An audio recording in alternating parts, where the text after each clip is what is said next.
Today we're talking burnout. Autistic burnout.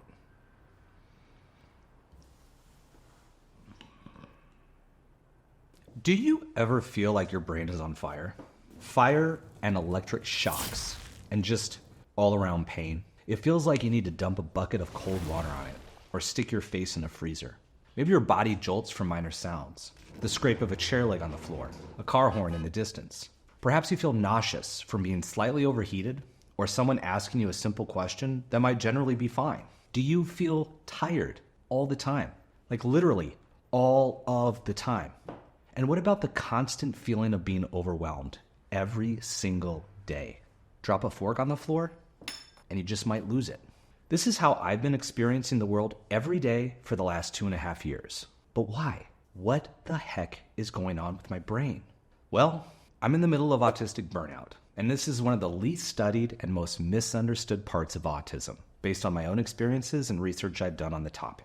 So why does autistic burnout happen? How is it different from other types of burnout? How can someone get through it? Today, I'll be answering all of these questions. I'm going to tell you all about autistic burnout, what it looks like, my experience with it on and off for more than 5 years, why everyone should work to understand it, and at the end, what you can do to help if you're on your own as an autistic, or if you're a friend, family member, or loved one of someone autistic who is experiencing burnout. But first, for my returning friends, thanks for being here. This is a tough video for me to make, so I really appreciate your support. And for anyone new to this channel, my name is Chris, and I was diagnosed as autistic, in addition to having ADHD at the age of 41. And after years of burnout that I didn't understand until only recently after I got my autism diagnosis. So let's understand what autistic burnout is. In a study done in 2021, Professor Dora Raymaker defines autistic burnout as a syndrome conceptualized as resulting from chronic life stress and a mismatch of expectations and abilities without adequate supports.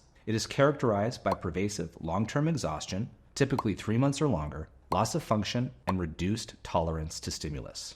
Whew.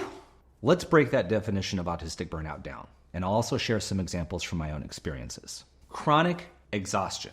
According to Professor Raymaker, for autistics and burnout, chronic exhaustion includes mental, physical, and emotional exhaustion. Feeling exhausted, a complete depletion of energy from overextending ourselves in daily life. For me, this is the most pervasive symptom, and it's always there during burnout. But what's really crazy, it's not even the hardest of the symptoms. I'll get to that in a minute. But I'm just so freaking tired. Pure exhaustion all the time.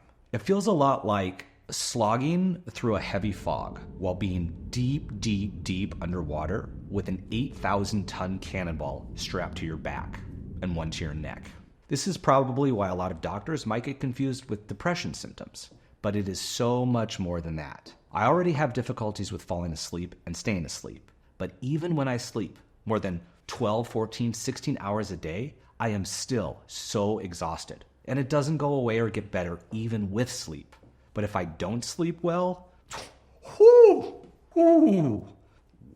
it's a billion times worse. So this exhaustion connects to other parts of autistic burnout, but it's the most pervasive part of burnout compared to everyday overstimulation. The exhaustion makes it hard to get out of burnout too, because I can't think or do anything because it all feels so hard. Even taking medication is hard during burnout. The pills feel physically heavier, and the reminder that I need to keep taking medicine somehow just exhausts my brain more. I struggle with brushing my teeth. That's really interesting because I used to be strong enough to bench press my toothbrush 4,000 times with one hand. Now, I can barely lift the brush up to my mouth. Even breathing feels hard to do, which is partly related to anxiety and also the constant worry that my body and brain are so messed up. But breathing is exhausting. It's like my body and brain are working against me in everything that I'm doing. Loss of skills. This loss of skills includes thinking, remembering, creating, executing plans, performing activities of daily living and instrumental activities of daily living, using vocational skills in school or work, socializing, regulating emotions, and living independently. I struggle with all of these during burnout. First, I can't really spend longer than 15 minutes on anything cognitively challenging. Some days, I can't even do a minute. This is so freaking frustrating because I remember when this wasn't the norm. when I could tackle so many projects and just keep going and going and going and going. But now it's been so long since I was able to do that, it really bothers me. Quite honestly, it pisses the crap out of me. It's difficult to hold a conversation. The back and forth and needing to think and respond and put together full sentences hurts my brain, especially when I get frustrated at burnout. I can't keep going with the conversation. This also makes it hard to work through the period of burnout. I'm not able to do work like usual, which means that my brain doesn't have as much to focus on, and the pain in my body feels heightened. It's bothersome not to be able to answer questions like I usually would, or to feel like I know the answer, but I just can't put it into words right now. That's the loss of skills, but it's not only frustrating, it's also scary. What if I can't do these things again in the future? The anxiety around these issues also causes me problems. I forget things all the time, like where my glasses are and putting the cap back on the toothpaste. I forget where I put my phone. Then I get really stressed out about that. And then I need to rest because I feel so darn exhausted. I forget to take my medicine sometimes, but I didn't used to have this issue. So Debbie doesn't even know how to remind me sometimes. And I forget to ask for the reminder. One way to look at autistic burnout and the loss of skills is like this. You remember how witty you used to be. Conversation wasn't challenging. How you could plan trips or oversee a company. Your brain remembers that and knows that you should be able to do all of that. But now you have a difficult time putting on socks or pouring water into a glass without spilling everywhere. That's how hard the loss of skills during autistic burnout can hit. Reduced tolerance to stimulus. When autistic people are in burnout, we are more sensitive than usual to environmental stimuli, which means we are less able to tune this stimuli out. We get overstimulated more often, we have an increase in meltdowns and shutdowns, and we try to avoid stimulation, including social engagements, environments, and activities, even those we might have otherwise enjoyed. This massively reduced tolerance to stimuli is the hardest part of burnout for me. It causes so much physical pain, piercing headaches, lots and lots of pain in my head. The back of my head hurts to even touch, just a little bit. Sounds and various textures and lights make it much worse. The sounds are really hard because they really bother me so much during burnout. Any noise, even normal talking hurts. Most things over a gentle talk or a slight whisper is painful. Honestly, even the sound of my own voice hurts. I itch a lot, mostly in my face, but sometimes my back, my arms, everything is painful. And then, of course, I can't think like I normally would. So when I can't handle all of the sensory input, I zone out and think about things that aren't real. But of course, nobody can see what's happening in my head. I'm also enduring a lot of pain and doing tons of stimming. Basically, I'm stimming all the time, running my hands through my hair, tapping, pacing, rocking. I'm not always like this, and I know it, but during burnout, my body is in overdrive. It's frantically attempting to soothe itself, and the stimming is almost always happening. Or else I'm just laying in bed because I'm completely exhausted. The result of the pain from this reduction to tolerance is that I just want to be left alone so often. But I also can't be alone because of all the other things that happen in burnout, like my loss of skills. It means I lose a lot of independence in burnout. Executive functioning is so messed up. I would forget to eat and drink if I didn't have other people around. But I also don't want anyone around, at least 80% of the time, because of the noise and thinking involved. People are always telling autistics to self-advocate, which is true. But during burnout, I can't self-advocate because I can't even think what I need. Friends or loved ones might say, hey, tell me what you need and I'll do it. But I can't even process things because I can't think. That pisses me off. And then all I can say is, I can't. I don't know. And sometimes that confuses people. Burnout is when I understand why autism is classified as a disability. It feels completely debilitating. I can't do anything or function like I know I should or like I know I can't. And some people might say, oh, but you're just trying to do too much, or you're not understanding your limits as an autistic person. And honestly, that's one of the hardest parts. I know I'm autistic and I have ADHD, but I also know how much I'm capable of. When my brain and body are cooperating, I can do a lot of stuff. During burnout, I can't do it. And that realization that I'm trapped in this body that doesn't feel like me is why burnout can be dangerous. the dangers of autistic burnout. So when I'm having all of these hard, dark days, all of the time, autism feels completely overwhelming. As an autistic person, my baseline is uncomfortable in general and mildly irritable. And then it's kind of a progression to worse. But when I'm in burnout, I've already started further down that spectrum with no patience, and I'm so much closer to meltdown constantly. Like when you don't get a good night's sleep and you're irritable, and then the pain, back, top, side of head, like someone smashed me with something heavy and sharp, and it just freaking hurts all over. It's like that every day of burnout. Some days worse than others. Anxiety and brain pain. There's the dull but persistent worry that this will never go away. Deep and painful levels of anxiety. I feel trapped in my own body and brain, and my brain is just active enough to know your brain is just not right, and it's not getting better fast enough. My brain hurts so much during burnout, like someone injected me with a combination of millions of burning and freezing little BBs in my brain, all with spikes. So I get the hot and cold sensation behind my eyes, weighted and heavy, like heavy burning ice spikes, all at the same time inside my brain. This pain and pain throughout my body happens all the time in burnout. No one can see it, but I can feel it. Masking. During burnout, I lose the ability to mask. It all takes so much effort. So when I'm in burnout, I don't want to go out anywhere unless it's a place I feel very safe and comfortable. But mostly, I want to avoid people because I don't feel comfortable anywhere except out in nature. Anything that takes work or masking, like eye contact, I just can't do it. And I can't do small talk in the grocery store or gas station. I just can't do it. And when I know it's likely, it's better for me to stay home or in a safe, controlled environment. Connections to depression. Things you found joy in doing sometimes don't bring you joy during burnout. It's not as easy as doing your special interest. If you were to see a doctor without them knowing that you are autistic, it's likely that they would say you are depressed. And maybe you are. But the problem with this is that while it looks similar to non-autistic depression or burnout, research shows that it is completely different.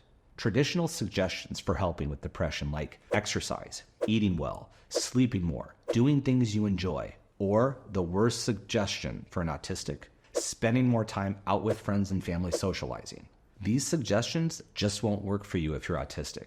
I'm not saying it's simpler for non-autistics, but those don't take into account the pain, the need to isolate, the reduction of sensory stimuli, and everything else. So while it might help to spend time with a couple of special people, this might not be because you need to connect with people. It might be because those people understand what's happening and can help you get the food you need and just silently support you if that's what you want and need at that particular moment. Less patient with people. Burnout is a time when I suddenly feel less connections with other people. Not necessarily the important people in my life, but humanity in general. So to be honest, I think this might happen because people are a large reason why autistics fall into burnout. All the negative aspects of humans and human nature and humanity come to light for me during burnout. People look uglier. Their voices bother me more than usual. You think about how mean people are and how predictable they seem in their narrow-mindedness. Whereas when I'm not in burnout, I might notice the good qualities of people or little things that make you smile or laugh randomly. Not in burnout. People seem like the enemy of peace for my brain. On the flip side, though, the people helping me in burnout, I can feel good about them. I know how much they are doing because I know how much I can't do right now, even if I want to. I also know how much patience they are showing me and how much they care to be here for all of it. But other humans disrupt our lives so much as autistics. And during burnout, it's a time when I have a hard time with the world in general, and the way it seems to be built in a way to make life harder than necessary for me and other autistic people. Rumination, where you keep replaying thoughts or events or conversations over and over and over in your brain, is always an autistic feature. But in burnout, the intensity seems magnified. I keep replaying things that happened to me weeks, months, even years ago, and generally, they are not positive experiences. Autistic therapists are just starting to dive into the research on trauma for autistics. But from my own personal experiences, there's been a chunk.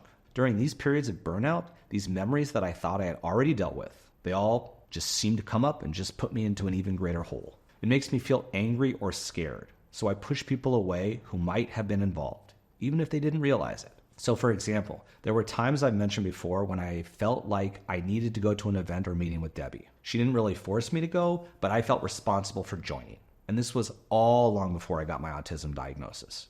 During burnout, I might replay that event over and over and think of how miserable I was, which will make me more irritable with Debbie. My logical brain knows that's not fair. But when I'm in burnout, it's harder for me to separate myself from that event and to stop ruminating over it.